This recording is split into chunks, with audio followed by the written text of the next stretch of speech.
Hello friends, SN Bose physics academy में आप सभी का स्वागत है। आज की क्लास में हम इलेक्ट्रोमैग्नेटिज्म का एक बहुत ही इंपॉर्टेंट टॉपिक है वो डिस्कस करने वाले हैं और वो है आपका विद्युत प्रवृत्ति व परमाणविक ध्रुवणता में संबंध। ठीक है, विद्युत प्रवृत्ति, तो विद्युत प्रवृत्ति को किससे डिनोट करते हैं अपन? एप्सिलॉन से, और परमाणविक ध्रुवणता अल्फा। इन दोनों के अंदर संबंध है वो अपने को व्यक्त करना है, या इसका दूसरा नाम है क्लॉसियस-मोसोटी संबंध। बहुत ही अच्छा क्वेश्चन है सेकेंड यूनिट का, और ये 4.5 नंबर का एक बड़ा क्वेश्चन है, वो एग्जाम में बहुतायत में पूछा जाता है। पहले भी कई बार पूछा जा चुका है और ऐसा क्वेश्चन है जो बार बार रिपीट होता है। ठीक है ना, तो काफ़ी अच्छा क्वेश्चन है। देखते हैं अपन इसके अंदर करना क्या रहता है। तो थ्योरी में ज़्यादा इसकी नहीं करवाऊंगा। थ्योरी के लिए आपको बुक प्रीफर करनी होगी या आपके जो भी नोट्स हैं वो प्रीफर करने होंगे। अदरवाइज़ आप कोई सोल्ड पेपर आपने ला रखे हैं तो उनमें से भी आप थ्योरी इसकी देख सकते हैं, या वीडियो चलेगा तो आपको जितना समझ में आए उतना आप अपनी भाषा में भी टूटी फूटी इसको लिख सकते हैं। तो देखते हैं अपन क्या इसमें करने वाले हैं। तो विद्युत प्रवृत्ति व परमाणविक ध्रुवणता में संबंध, इसके लिए जो काम में लेने वाले हैं अपन लोरेंज विधि काम में लेने वाले हैं। ठीक है, बेसिक सिद्धांत समझ लेते हैं पहले क्या काम में आता है। तो हम जानते हैं संधारित्र। ठीक है, और संधारित्र क्या होता है? तो दो समांतर प्लेट संधारित्र अपन काम में लेते हैं। समांतर प्लेट संधारित्र यानी दो प्लेटें हैं और इसके अंदर क्या है? विद्युत पदार्थ यानी परावैद्युत माध्यम वो भरा हुआ रहता है। ठीक है, अब इसके बाह्य विद्युत क्षेत्र ई अप्लाई किया जाता है तो इस पर क्या होगा? आवेश घनत्व उत्पन्न होगा सिग्मा एफ। ठीक है, इधर भी होगा और इधर भी होगा। अगर मैं कहूँ इधर क्या होगा? प्लस है तो इसका अपोजिट इधर क्या हो जाएगा? माइनस अब क्रिएट हो जाएगा। ठीक है, हमने अंदर क्या भर रखा है? परावैद्युत माध्यम। तो ये परावैद्युत माध्यम क्या करता है? इसके अंदर प्रेरित होगा, प्रेरित आवेश होता। तो मैं कहूँ यहाँ सिग्मा एफ है तो पोलराइज्ड सिग्मा फ्री और सिग्मा पोलराइज्ड आ जाएगा और उसका मान क्या हो जाएगा? तो ठीक इसके विपरीत ये प्रेरित यहाँ पर होता है, इधर नेगेटिव और इधर क्या हो जाता है? प्लस। ठीक है ना, ये आपका इसमें क्या है? बेसिक सिद्धांत वो काम में आता है।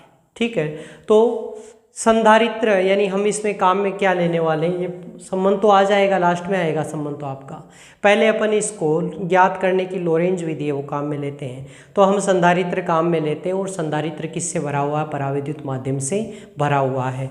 अब इसके किसी केंद्रीय बिंदु पर मुझे विद्युत क्षेत्र का मान ज्ञात करना है और उस विद्युत क्षेत्र के मान को ज्ञात करने के लिए जो विधि काम में लेते हैं वो कहलाती है आपकी लोरेंज विधि। ठीक है, और इसके ऊपर जितना मान होगा उसको मैं कहूँगा ई एल या ई लोकल। ये क्या हो जाएगा मेरे पास में? इसका मान हो जाएगा बंधुओं कि ई लोकल है वो विद्युत क्षेत्र का मान है। ठीक है, अब ये विधि क्या होती है? तो स्थानीय क्षेत्र ज्ञात करने की लोरेंज विधि। ठीक है ना, और ज्ञात करने की लोरेंज विधि तो मैंने आपको बता ही दिया कि लोरेंज विधि ज्ञात करने के लिए हम क्या करते हैं? एक परावैद्युत संधारित्र लिया, संधारित्र को बाहरी विद्युत क्षेत्र हमने अप्लाई किया। ठीक है, और बाहरी विद्युत क्षेत्र अप्लाई करने के कारण एक विद्युत क्षेत्र के कारण यहाँ पर आवेश घनत्व उत्पन्न होगा सिग्मा एफ, और इसके कारण एक विद्युत क्षेत्र उत्पन्न होगा। तो उसको हम क्या कहेंगे? तो हमने सबसे पहले तो यही कह दिया कि बाह्य विद्युत क्षेत्र क्या होगा। तो सबसे पहला जो है मैंने कहा बाह्य विद्युत क्षेत्र कितना होगा? तो बाह्य विद्युत क्षेत्र के लिए, बाह्य विद्युत क्षेत्र यानी इसके हमने विद्युत क्षेत्र तो इसको अप्लाई किया है लेकिन इस संधारित्र के बाहर की साइड है वो। ठीक है ना, और उसको मैंने कह दिया ई नोट, और उसका मान क्या हो जाएगा? तो सिग्मा एफ और sigma F by epsilon note, ये इसका मान है वो हो जाएगा। इसको मैं डिस्प्लेसमेंट वेक्टर के द्वारा भी डिनोट कर सकता हूँ, डी बाई एप्सिलॉन नोट। ठीक है, ये मेरे पास में क्या आ गई? Equation number first. ठीक है, दूसरा बाह्य विद्युत क्षेत्र के बाद में दूसरा जो मान आता है इसका प्रेरित विद्युत क्षेत्र।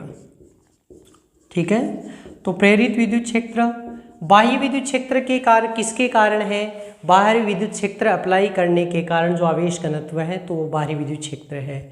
और प्रेरित आवेश तो बाहरी विद्युत क्षेत्र के कारण परावैद्युत के अंदर की साइड में विपरीत आवेश प्रेरित होता है, ठीक है ना। और इसके कारण जो मुझे विद्युत क्षेत्र मिलता है उसको मैंने कहा E1। और ये क्या होता है, अब इसके क्या है, ये विपरीत है, विपरीत है तो मैंने इसको कह दिया माइनस का sigma P by epsilon note, ठीक है। और माइनस का sigma P by epsilon note, या इसको मैं पोलराइज्ड है इसलिए इसको मैं P के द्वारा भी डिनोट कर सकता हूँ। संवेग नहीं है ये, ठीक है ना, P संवेग नहीं है, विद्युत क्षेत्र में चल रहे हैं, इलेक्ट्रोमैग्नेटिज्म में चल रहे हैं, इसलिए P क्या है आपका जो पोलराइज्ड विद्युत क्षेत्र है उसके द्वारा हमने इसको डिनोट किया है। इक्वेशन नंबर आ गई हमारे पास में 2, ठीक है। अब तीसरा जो विद्युत क्षेत्र होगा वो अपन कहाँ लेंगे, ध्रुवित गोले के कारण विद्युत क्षेत्र, ध्रुवित गोले के कारण विद्युत क्षेत्र, ये कैसा होगा, ध्रुवित गोला है कहाँ, पहले तो ये पता लगाना होगा आपको। तो ये मैंने इसमें आइडेंटिफाई कर लिया कि ये क्या है, मेरे पास में ध्रुवित गोला है, ठीक है। ध्रुवित गोले के कारण विद्युत क्षेत्र एक आपका अलग से डेरिवेशन है, उसका यहाँ पर केवल रिजल्ट काम में लेने वाले हैं अपन, ठीक है। अब देखो यहाँ पर इधर क्या है, नेगेटिव साइन, ठीक है। गोला आपका है काल्पनिक गोला, मैंने इसमें माना है संधारित्र के अंदर, ठीक है। इस साइड में नेगेटिव है तो इधर आवेश इस पर क्या प्रेरित होगा, प्लस। भाई यही तो होता है ना, क्या क्या होता है कि इसमें प्रेरित जो माध्यम परावैद्युत की विशेषता क्या है, यहाँ प्लस यहाँ माइनस, फिर प्लस फिर माइनस, फिर प्लस फिर माइनस, फिर प्लस फिर माइनस, ऐसे चलता है ये, ठीक है ना। तो यहाँ पर मैंने क्या कहा कि ये मेरे पास में गोला है, इस पर जो आवेश आएगा वो कैसा आएगा, तो यहाँ पर हमने कहा कि आधा गोला है वो तो इधर नेगेटिव है तो पॉजिटिव आ गया, ठीक। और इधर वाला जो गोला है वो क्या है, पॉजिटिव है तो इधर क्या आ गया, नेगेटिव आवेश इस पर प्रेरित होता है, ये स्थिति इसकी रहती है, ठीक है। तो ये क्या कहलाता है आपका परावैद्युत गोला, किसके अंदर स्थित है, माध्यम के अंदर, यानी परावैद्युत माध्यम के अंदर स्थित है, ठीक है। और इसके कारण विद्युत क्षेत्र कितना होगा, तो इसके कारण विद्युत क्षेत्र को मैंने कहा E2, और E2 का जो मान होता है वो होता है आपका P/3 एप्सिलॉन नोट। ये कहाँ से आया, तो भैया इसका अलग से डेरिवेशन है, हम यहाँ पर केवल इसका रिजल्ट काम में ले रहे हैं, ठीक है। तो E2 बराबर क्या मिल गया, P/3 एप्सिलॉन नोट, 3 मान मिल गए। चौथा, ध्रुवित गोले के कारण विद्युत क्षेत्र कहाँ है, गोले के बाहर, और चौथा है ध्रुवित गोले के अंदर विद्युत क्षेत्र, ध्रुवित गोले के अंदर। और अंदर विद्युत क्षेत्र कितना होता है, तो अंदर जो विद्युत क्षेत्र होता है ओवरऑल, क्योंकि प्लस माइनस दोनों होते हैं तो मान कितना हो जाता है, 0, इसलिए मैं कहूँ E3 का मान कितना हो जाएगा आपके पास में, 0, ठीक है। तो ये हमने क्या ज्ञात कर लिया, E1 E2 E3 और E0, E1 E2 और E3, ये हमने क्या ज्ञात कर लिया, इस बिंदु के ऊपर मध्य बिंदु जो गोले के अंदर कोई बिंदु स्थित है परावैद्युत माध्यम में, उसके ऊपर विद्युत क्षेत्र का मान ज्ञात कर लिया। यानी ये जो ज्ञात करने का ये तरीका है, 4 पॉइंट मैंने लिखे हैं, यह क्या कहलाती है, ये कहलाती है आपकी लोरेंज विधि, ठीक है। तो हम क्या कह सकते हैं कि कहता है कि केंद्रीय जो ध्रुवित परमाणु है उस पर कुल विद्युत क्षेत्र का मान, तो कुल विद्युत क्षेत्र कितना हो जाएगा, तो हम कह सकते हैं कि देखो भाई कुल विद्युत क्षेत्र, कुल विद्युत क्षेत्र कहाँ पर है, कुल विद्युत क्षेत्र केंद्रीय परमाणु पर, गोले के अंदर स्थित केंद्रीय परमाणु पर। तो कुल विद्युत क्षेत्र केंद्रीय परमाणु पर कितना हो जाएगा, केंद्रीय परमाणु पर कुल विद्युत क्षेत्र E बराबर क्या हो जाएगा, E0 plus E1 plus E2 plus E3, यानी सबका योग हो जाएगा, सबके मान यहाँ पर पुट कर दो।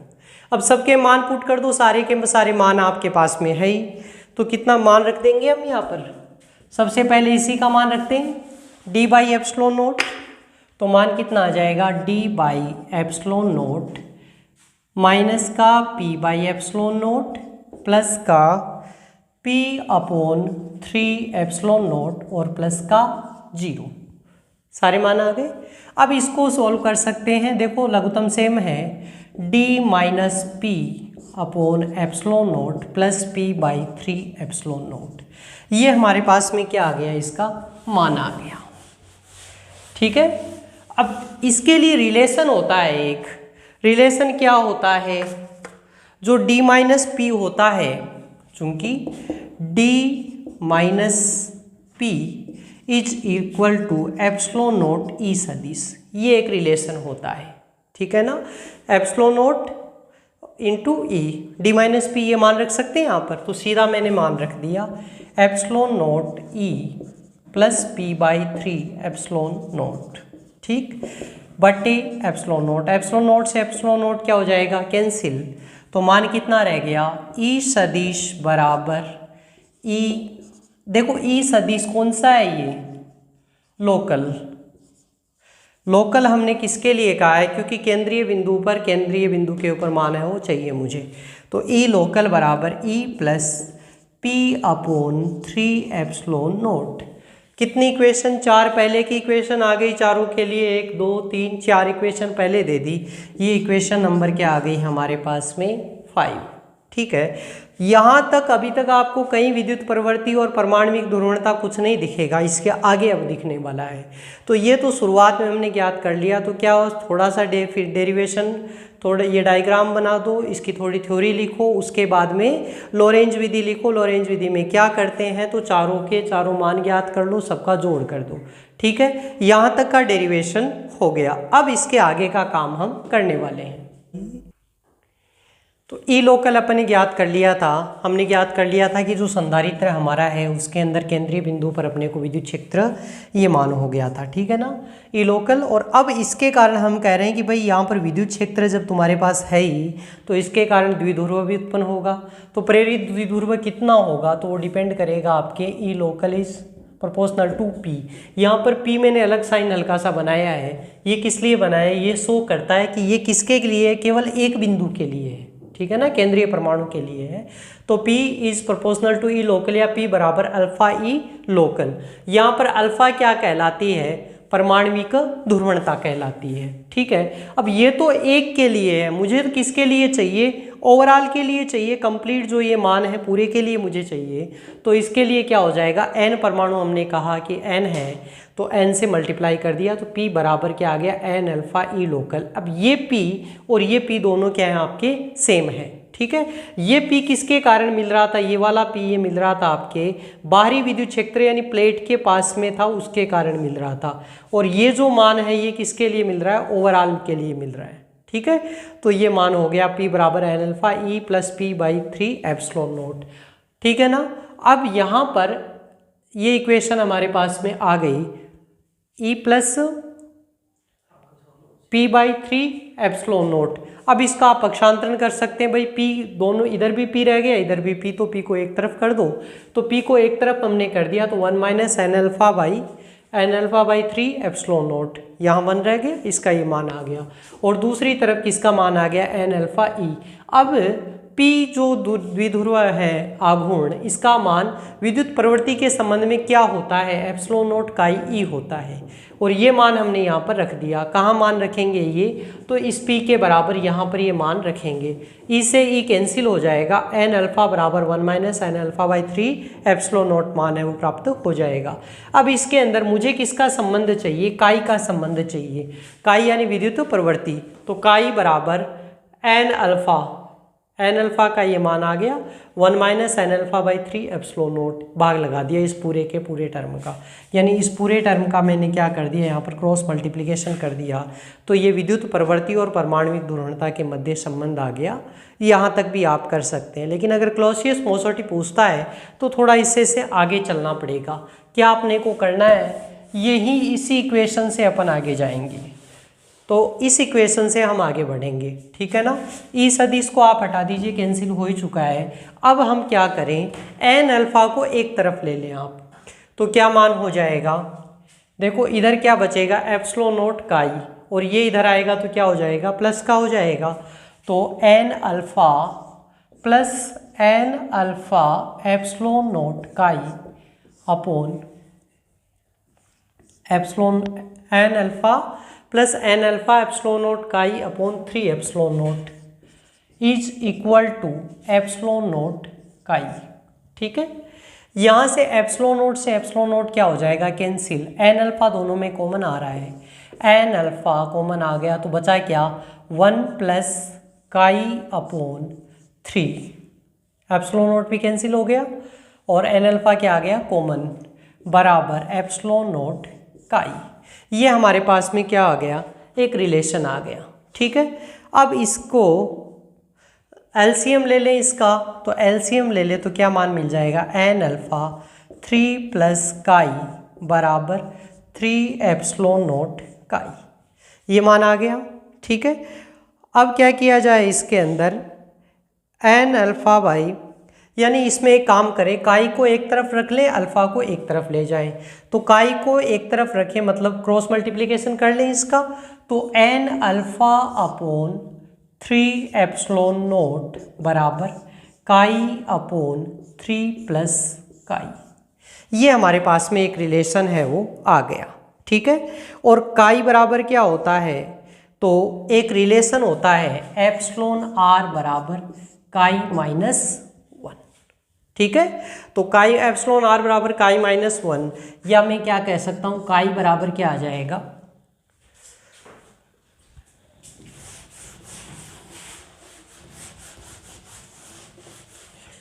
यहाँ से क्या संबंध अपन काम में ले सकते हैं, एप्सिलॉन आर बराबर काई माइनस 1, या काई बराबर में क्या ले सकता हूँ, एप्सिलॉन आर प्लस 1, ऐसा भी अपन कह सकते हैं। ठीक है, तो ये इक्वेशन इसके अंदर इस इक्वेशन में लगाएं तो N alpha by 3 epsilon naught is equal to, chi की जगह क्या ले सकते हैं, एप्सिलॉन आर प्लस 1, और यहाँ पर आप लगाएंगे तो एप्सिलॉन आर प्लस 1 और 3 पहले से हैं, तो एप्सिलॉन आर प्लस 4।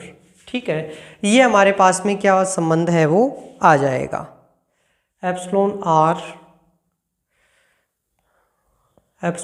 ये थोड़ा सा मिस्टेक हो गई, एप्सिलॉन आर बराबर काई प्लस 1 होता है तो ये माइनस होगा भाई, देखना ये। ठीक है ना, एप्सिलॉन आर बराबर काई प्लस 1 होता है, ये रिलेशन होता है, प्लस माइनस का डिफरेंस हो गया, तो काई माइनस 1 और यहाँ कितना हो जाएगा, काई प्लस 2। ये जो रिलेशन होता है ये क्या कहलाता है, क्लॉसियस-मोसोटी संबंध कहलाता है। ठीक है ना, ये आगे वाला जो किया वो किसके लिए किया, इसके लिए। वैसे इक्वेशन 6 से आप पीछे थे वो जा सकते थे, वहाँ से एन अल्फा को एक साइड करके वहाँ पर क्या किया था, सीधा रिलेशन ज्ञात कर लिया, तो वहाँ से भी आप कर सकते हैं अगर विद्युत प्रवृत्ति और परमाणविक ध्रुवणता में संबंध पूछा जाए। लेकिन एग्जाम में क्वेश्चन आ गया कि क्लॉसियस-मोसोटी बताइए, तब फिर क्या करना पड़ेगा आपको, तब फिर आपको यहाँ पर ये कार्य करना पड़ेगा। ठीक है ना, एन अल्फा को एक तरफ ले गए, रिलेशन बनाया, और रिलेशन बनाने के बाद में काई का मान है ये आप यहाँ पर पुट कर दिया, तो ये आपका हो गया क्लॉसियस-मोसोटी का संबंध। ठीक है, आई होप आपको ये वीडियो बहुत अच्छे से समझ में आया होगा। क्लॉसियस-मोसोटी बहुत ही अच्छा क्वेश्चन है, तो तैयारी करें, आपको बहुत ही बेनिफिट होगा। All the best, thank you.